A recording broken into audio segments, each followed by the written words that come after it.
Hi again.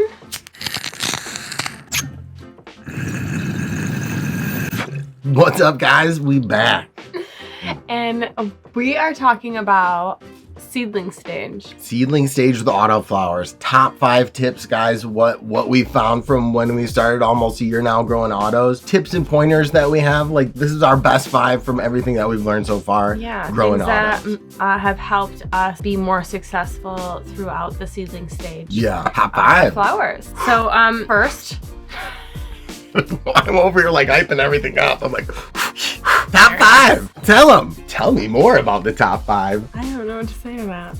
Top 5. My first tip that I think that has helped me is to be able to take that taproot when you are done with germination and that taproot is out. Make sure you put that pointed side down. Yeah. And only lightly sprinkle it, like with your soil. Yeah. I don't even really make a hole anymore. Yeah, really? We found like you don't really try and plant them deep with the autos. Like you don't really want them down there in a hole and like burying them in dirt. Just like you're barely like putting them under the dirt and just sprinkle a little on top. So just tap roots down, or if it's still in the seed, you want the pointy side of the seed facing down to the bottom of the pot, and then just very lightly cover. Like you really don't have to go deep.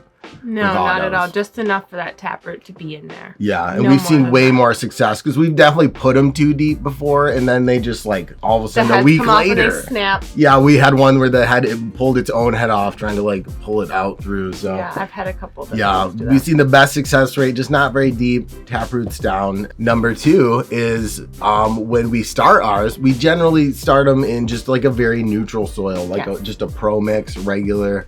No added nutrients, just because the seedling has enough nutrients within it to supply it through the first couple weeks there to where it starts to spread its roots out. You don't want to burn the seedling, basically. So usually I scoop the center of my pot out and just put a solo cup's worth of Pro Mix in the middle, and then put my seedling in that, and then it starts, and by the time it hits that more nutrient-rich soil, it's ready to handle it.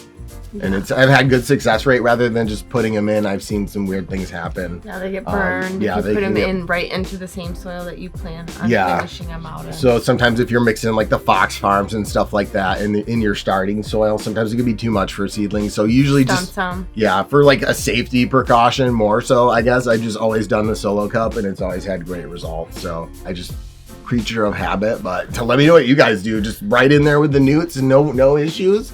Maybe I'm doing it for nothing, but that's what I do, and it works well. I do something a little bit differently. I actually do a more neutral soil for my seedlings, but I do mine in a solo cup. I transplant mine into my ending pot, where he was saying he scoops out the middle and puts some in. I will then take my plant at about, I'd like to do it before 14 days for sure, but usually around 10 to 12 days. I like to transplant mine into that more nutrient rich when it seems to be out of the seedling stage. Because it takes about, by the time you move them out of the solo cups, you can definitely see the roots at the edge of the solo cup. So that's kind of the same thing that I do. It's just mine's right in the pot, because I'm just scooping the center out and putting it in. If your roots are just hitting the side of your solo cup at that time, that's when it would be hitting the more nutrient soil. So it's just a different method to the same. Different methods. Yeah. And I personally really like my method, and he personally really likes his. Either way really works. Try both. See what you like better. Honestly, that's the real thing about growing, is just try it. See if you like it, if it works for you. Bottom line, we just find that putting the seedling in a more nutrient. A more nutrients. I can't talk. We just think that starting him off in a more neutral soil, it just increases the success rate and problems in the beginning stages from just like maybe too hot of nutrients or anything like that. And by the time it either reaches the solo cup and you transplant, or if you scoop the center out, it just gives it that time to make sure it starts off good. Also in seedling stage, I like to make sure that the humidity is a little bit higher. Yeah. Seedlings really like the humidity. Domes, we'll like flip over like a solo cup on top of it. You can mist your, topsoil, put it on top just to increase the humidity and help promote. Yeah, I really love doing that because, well, as you guys know, I have a perpetual grow all in one tent. So my seedlings are no different than the ones blooming out. So I actually still put them in the same tent, but because I like to have the humidity a little bit higher for my seedlings, putting that little dome right on top of them, it just really seems to help keep the humidity just for those little babies. Yeah, and it really starts them off faster. Like once they're up and like reaching pretty good, you know, take the dome off, it's ready, but it does help a lot. Yeah. I've been doing it too a lot with the domes and then misting, and it helps keep the humidity high over where Now you keep saying misting, so how that's actually number 4 on the list. How often do you water? So that would be number 4 tip is water and how often. With seedlings, really, I don't do very much. Usually I'll just have a water bottle of just like distilled water, and I'll just put a little sprinkle around it, and like, you know, not really over top very much, especially if you haven't seen it pop up yet. I usually don't hit the direct spot because you don't want to move the seedling if it hasn't. Do you do that every other day, every day? Usually just when it looks like it's starting to dry out at the top, you know, so maybe every other day, but just a very small amount. Yeah, see, So I like to do like I like to take a paper towel, especially when they're really little, and just drip them with the paper towel until that top layer is pretty nice and saturated, and then I just put that dome right back on top. And it seems to suffice, and I do that every other day until they're about to their veg stage. Yeah, and it really does help it keep it moist in that spot too, especially if you have like a drier area. It'll just keep it moist under the cup longer, so it just helps the seedling pop up faster. It really does. I've had a lot of success with it. One last thing that a lot of people actually don't think about when it comes to their seedlings, and what is that? That's the lights, guys. And you know, what power do you have your lights? How high is it set? And it's a great thing to watch for in the seedling stage. Like if your seedling is stretching so hard it's falling over and it can't support itself, you probably have your light too high, or your power's not up high enough. It's trying to reach too much.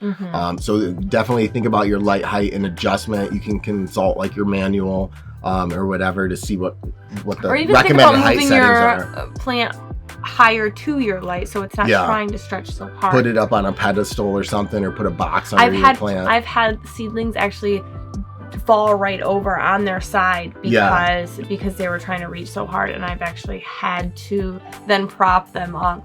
And when you see that happen, that means that they're reaching too hard. Yeah, so that means you want to either move your light down or turn the intensity up, so they'll stop stretching so hard. Or, you know, so it just takes a little bit, but just watch what the signs are, what the plant's telling you, and then just adjust your light accordingly. But typically, I feel like usually when we're starting seedlings, at least with our Vipar lights, maybe around 30 inches to 24 inches height above, and maybe about 25 to 40% on the light. Yeah, I think I'm sitting around 30%. Yeah, and that seems about a good height recommendation where they won't stretch too hard, but they'll still, the nodes space well. It's just something that's kind of unique to every light, but you'll just have to, and something to watch for. It's also unique to your plants. So yeah, definitely strains behave differently. So just kind of read what the plant's telling you. So Adjust that's just something your light that a lot of people don't think about, especially when it comes to their seedlings. So and it's something that I didn't really think about until it happened to me. So passing along the information, I guess. We just out here, guys. We wanted to share our top 5 tips so you guys can maybe learn from some things we've noticed or methods that seem to work for us. But definitely let us know your top 5 tips for autos in the comments below in the seedling stage, guys. We'd love to hear them. And thanks so much for watching, guys. We really appreciate all the love and support. Check us out on Instagram. You know, drop a like. Check out the channel members if you guys want to support live streams. Yes. All this stuff. Live streams every other Sunday, 8 p.m. And thank you for hitting that like and subscribe button. Heck yeah. Thanks, guys. We'll see you in the next one. So today we want to talk about tips for vegging your autoflowers. We are not vegging. This is not the veg vid. Sorry.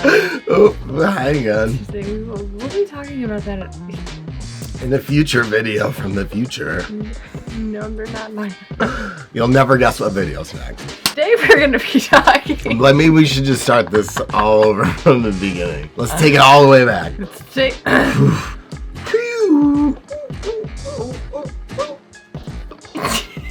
It's not help at all.